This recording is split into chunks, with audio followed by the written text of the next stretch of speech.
Hello dear students, आइए continue करते हैं पेज नंबर 30 से। ठीक है, बीपीएससी पीवाईक्यू की सीरीज। तो अवध एका आंदोलन का उद्देश्य क्या था? देखिए, पहली बात ये कहाँ हुआ था? अवध में। क्या नाम था? एका आंदोलन। उद्देश्य क्या था? सरकार को लगान देना बंद कर देना है। ठीक है, सरकार को टैक्स नहीं देना है, ऐसा था एका आंदोलन में अवध के। नाई धोबी बंद सामाजिक बॉयकॉट का एक स्वरूप था। नाई धोबी बंद क्या था? ये सामाजिक बॉयकॉट का एक स्वरूप था जो सन 1919 में शुरू हुआ था। ये किसानों द्वारा, कौन शुरू किया था? किसानों द्वारा प्रतापगढ़ जिले की में चलाया गया था। तो प्रतापगढ़ जिले में ये चलाया गया था, उत्तर प्रदेश के। क्या नाम था? नाई धोबी बंद आंदोलन। ये क्या था? ये सामाजिक बॉयकॉट का एक स्वरूप था। कब था ये? 1919 में हुआ था। महात्मा गांधी पर चंपारण सत्याग्रह के लिए अभियोग चलाया गया था, मुकदमा चलाया गया था 1917 में। 10 अप्रैल 1917 में शुरू भी हुआ था। ठीक है, चंपारण सत्याग्रह गांधी जी का पहला सत्याग्रह भारत में। ठीक है, और 10 अप्रैल किसने इनकी जान बचाई थी? बटुक मियाँ ने। इस चीज़ को भी आपको याद रखना है। ठीक है, चंपारण नील आंदोलन के राष्ट्रीय नेता कौन थे? महात्मा गांधी। 10 अप्रैल 1917। ठीक है, किसने बुलाया था? राजकुमार शुक्ल ने गांधी जी को बुलाया था। पहला आंदोलन गांधी जी का भारत में किस पहला सत्य आंदोलन। ठीक है, जमींदारों द्वारा कृषक से मांगे गए एक बेगार या अवैध उपकरण को वेथी नाम से भी जानते। वेथी क्या था भैया? वेथी ये क्या था? जमींदार क्या करते थे? कृषक से मतलब जबरदस्ती उसे क्या मांगते थे? बेगार मांगते थे, भैया काम करो। बिना बिना मतलब काम करवाया जाता था, बिना कुछ मजदूरी दिए। या कोई अवैध उपकरण की मांग कर लेते थे, तो उसी को वेथी नाम से जानते थे। वेथी। तो वेथी क्या था? यह जमींदारों द्वारा कृषक से मांगे गए बेगार या अवैध उपकरण का नाम था। साराबंदी आंदोलन। ये साराबंदी का मतलब ही टैक्स नहीं देना है, no tax, no tax campaign. साराबंदी आंदोलन ये आपका 1922 में प्रारंभ हुआ था, वल्लभ भाई पटेल के नेतृत्व में। इनका जन्म हुआ था 1875 में, 31 अक्टूबर। और 31 अक्टूबर 1875। ठीक है, और उनकी मृत्यु हुई थी 1950 में, 15 दिसंबर 1950। ठीक है, इस चीज को भी आपको याद रखना है। वल्लभ भाई पटेल को लौह पुरुष कहा जाता है, भारत का विस्मार्क कहा जाता है। ठीक है, भारत के पहले उप प्रधानमंत्री ये थे, भारत के पहले रक्षा मंत्री। ठीक है, भारत के पहले गृह मंत्री भी यही थे, रक्षा मंत्री नहीं। आगे देख लेते हैं चैप्टर 11, कांग्रेस की पूर्ववर्ती संस्थाएं।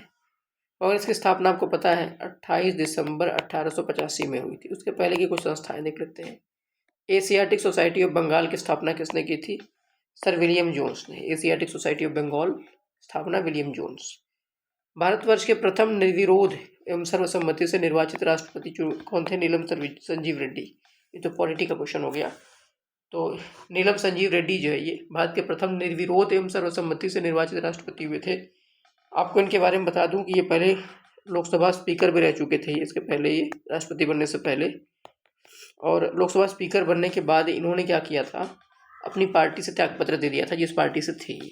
ठीक, एक अच्छा उदाहरण इन्होंने पेश किया था, नीलम संजीव रेड्डी। ठीक है, फिर आगे देख लेते हैं। मद्रास महाजन सभा की स्थापना हुई थी वर्ष 1884 में।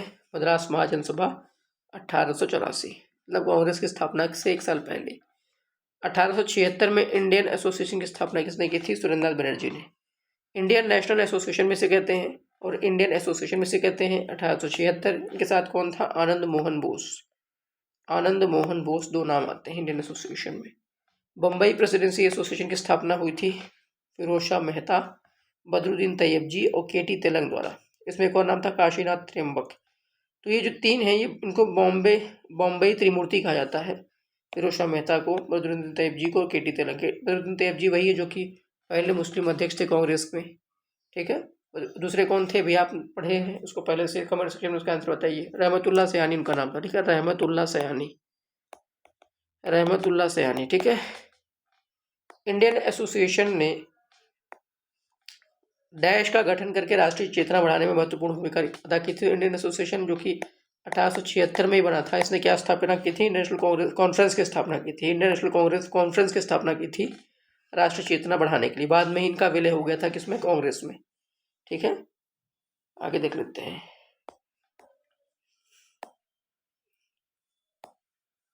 इंडियन एसोसिएशन का नेतृत्व पहली बार तो बना कब था? 1876 में। दो नाम थे, सुरेंद्र बनर्जी और आनंद मोहन बोस, ठीक है ना। बाद में ये लोग, इन्होंने किसकी स्थापना की थी? इंडियन नेशनल कॉन्फ्रेंस की। बाद में नेशनल कॉन्फ्रेंस का कांग्रेस के अंदर विलय हो गया था, ठीक है, दोनों का। कांग्रेस सोशलिस्ट पार्टी CSP का गठन किया था किसने? 1934 में कांग्रेस सोशलिस्ट पार्टी, ठीक है। 1934 राम मनोहर लोहिया। भारतीय राष्ट्रीय कांग्रेस के पहले अध्यक्ष थे व्योमेश चंद्र बनर्जी, WC बनर्जी। कहाँ हुआ था पहली मीटिंग? 28 दिसंबर 1885। कहाँ पर? मुंबई के गोकुलदास तेजपाल संस्कृत कॉलेज में, ठीक है। 72 लोग आए थे वहाँ पर, ठीक है। और कांग्रेस की स्थापना में माना जाता है कि एलन ऑक्टेवियन ह्यूम जो है, इनका बड़ा योगदान रहता है, एलन ह्यूम का, ठीक है। और आगे देखते हैं, कांग्रेस समाजवादी दल की स्थापना किसने की थी? अक्टूबर 1934 में हुई थी कांग्रेस समाजवादी दल की स्थापना, जो भी आपने पढ़ा था क्या है, बस यहाँ इंग्लिश में है। 1885 में भारतीय राष्ट्रीय कांग्रेस की स्थापना हुई थी एलन ऑक्टेवियन ह्यूम द्वारा। इन्हें शिमला का साधु कहा जाता है, हेरमिट ऑफ शिमला, शिमला का साधु या हेरमिट ऑफ शिमला, ठीक है। इसे इनको कांग्रेस का महासचिव भी कहा जाता है, सेक्रेटरी भी कहा जाता है, ठीक है ना, प्रथम महासचिव। 1890 में कलकत्ता विश्वविद्यालय की पहली महिला स्नातक कौन थी? 1890 कलकत्ता विश्वविद्यालय पहली महिला स्नातक कौन थी? कादम्बिनी गांगुली। इन्होंने कांग्रेस अधिवेशन को संबोधित किया था। तो कलकत्ता विश्वविद्यालय की पहली महिला स्नातक थी, क्या नाम था? कादम्बिनी गांगुली। और इन्होंने 1890 में कांग्रेस के अधिवेशन में ये को उन्होंने संबोधित किया था। तो पहली महिला जिन्होंने कांग्रेस अधिवेशन को संबोधित किया था, उनका नाम था कादम्बिनी गांगुली, और वो कलकत्ता विश्वविद्यालय की पहली महिला स्नातक भी थी, ठीक है। फिर आगे देख लेते हैं, भारतीय राष्ट्रीय कांग्रेस का पहला अधिवेशन कहाँ हुआ था? तो मुंबई में हुआ था, बता चुका हूँ, गोकुलदास तेजपाल संस्कृत कॉलेज। 72 लोग आए थे, ठीक है। 28 दिसंबर 1885। व्योमेश चंद्र बनर्जी क्या थे? अध्यक्ष थे। 1922 में आयोजित भारतीय राष्ट्रीय कांग्रेस की गया अधिवेशन, गया कहाँ है सर? बिहार में है। तो जो बिहार में जो अधिवेशन हुआ था गया में, इसके अध्यक्ष कौन थे? चित्तरंजन दास, CR दास। इन्हीं को बोला जाता है क्या? देश बंधु। देश बंधु की इनको उपाधि दी। इन्होंने किताब लिखी थी इंडिया फॉर इंडियंस, ठीक है। और इनका स्वराज पार्टी स्थापना में इनका हाथ था, स्वराज पार्टी। उसके बाद एक चीज़ और ध्यान देना है, इनकी वाइफ का नाम था बसंती देवी, काफ़ी एक्टिव थी वो भी भारतीय राष्ट्रीय आंदोलन में। और उसके बाद एक चीज़ और, इनको सुभाष चंद्र बोस का राजनीतिक गुरु कहा जाता है, ठीक है, राजनीतिक गुरु, ठीक है, सुभाष चंद्र दास। आगे देखते हैं, भारतीय राष्ट्रीय कांग्रेस की प्रथम महिला अध्यक्ष एनी बेसेंट, 1917 में कलकत्ता अधिवेशन, ठीक है। फिर 1912 में पटना में होने वाली भारतीय राष्ट्रीय कांग्रेस के अधिवेशन के अध्यक्ष कौन थे? RN मुधोलकर। तो बांकीपुर अधिवेशन हुआ था, बांकीपुर अधिवेशन, ठीक है। इसी को पटना का एक नाम बांकीपुर भी है वहीं पे। तो बांकीपुर अधिवेशन 1912 में हुआ था पटना में, ठीक है। और कांग्रेस के अधिवेशन के अध्यक्ष कौन थे? RN मुधोलकर। इस चीज को भी आपको याद रखना है, RN मुधोलकर। असहयोग आंदोलन को निलंबित कर दिया गया कब? 1922 में। 4 फरवरी 1922 को चौरी चौरा की घटना हुई थी, ठीक है। और इसी को, इसमें क्या हुआ था, 22 पुलिस वाले जो है मारे गए थे। तो क्योंकि पुलिस चौकी को आग लगा दी गई थी विद्रोहियों द्वारा, आंदोलनकारियों द्वारा, इसलिए फिर 11 फरवरी को बारदोली जो प्रस्ताव होता है उसमें ये बात फाइनल होती है कि हम क्या करेंगे, बंद कर देंगे असहयोग आंदोलन, ठीक है। बारदोली रेजोल्यूशन 1900, इस चीज को भी आपको याद रखना है।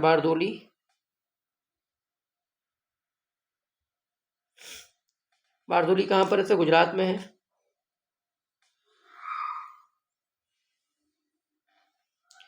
सॉरी, बारदोली रेजोल्यूशन 1928 के अधिवेशन से संबंधित है।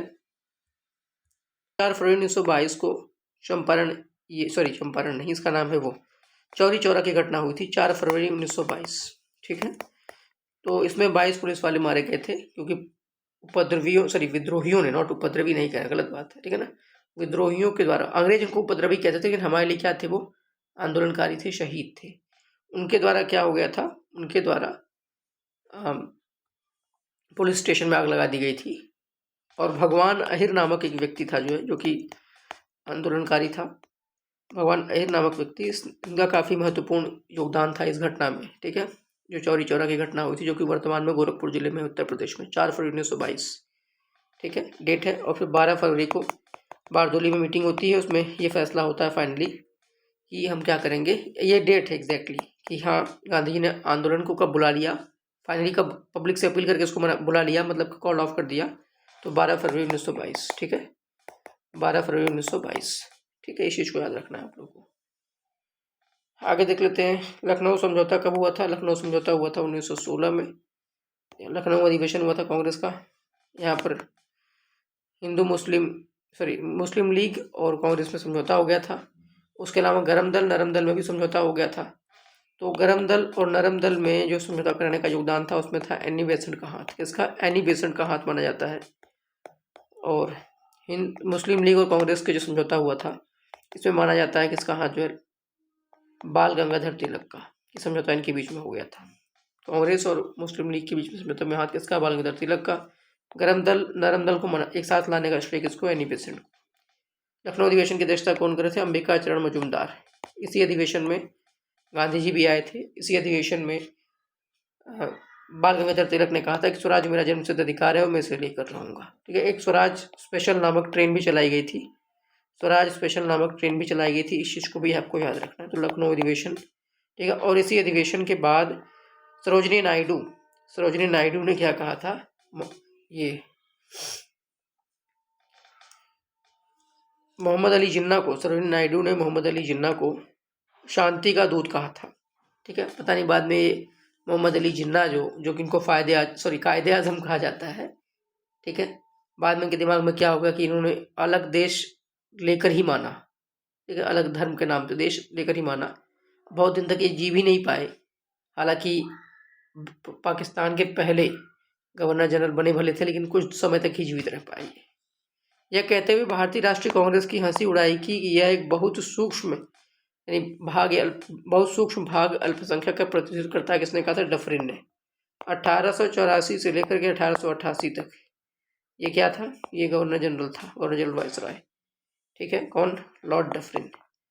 और इसी के समय कांग्रेस की स्थापना हुई थी 1885 में। तो इसी ने हंसी उड़ाई थी कि ये एक तो बहुत सूक्ष्म भाग यानी अल्पसंख्यक का प्रतिनिधित्व करता है, ठीक है। लॉर्ड डफरिन, ये चीज़ को याद रखना है। पेज नंबर 30 क्लियर हुआ। Thank you.